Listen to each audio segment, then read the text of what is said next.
నమస్తే. మళ్ళీ నీకు మంచి ముచ్చటతో మీ ముందుకు వచ్చిన.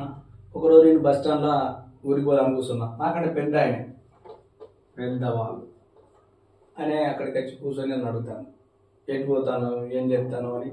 నాకు చెప్పడం ఇష్టం లేదు వాస్తవానికి. ఆయన కూర్చి అడుగుతాను.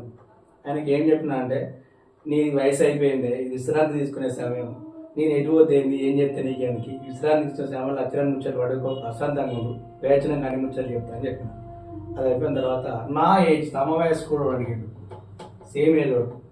ఏంద్ర బయట ఎటు పోతున్నావు అది చెప్పి అడిగితే నాకు చెప్పడం ఇష్టం లేదు, ప్రైవసీ దాచుకోవాలని వాడు అడిగా. మళ్ళీ అడిగే నేను ఏం చెప్పినా అంటే, అరే నువ్వు నా వయసు అని, నా ఇబ్బంది నీకు తెలుసు, నీ ఇబ్బంది నాకు తెలుసు, నేను ఎటు పోతున్నా మళ్ళీ అడుగు అవసరం లేదు, నీకు అర్థమవుతుందా, వచ్చినాక నేను చెప్తుంది అని చెప్పి వీడు అయిపోయింది. ఇక మళ్ళీ నాకంటే చిన్న పిల్లగాడు వాడు వచ్చి అన్న ఎటు పోతున్నావు అంటే, అరే నీ వయసు చిన్నది, నీ వయసు మందేమో ఆలోచించు, నా ఇబ్బందులు నా కష్టాలు నీకెందుకు, నేను ఎటుపోతే నీకెందుకు, నాకు చెప్పబుద్ధి అయితే మనసుకి చెప్తే కదా, అయిపోయినాక చెప్తా అని చెప్పిన.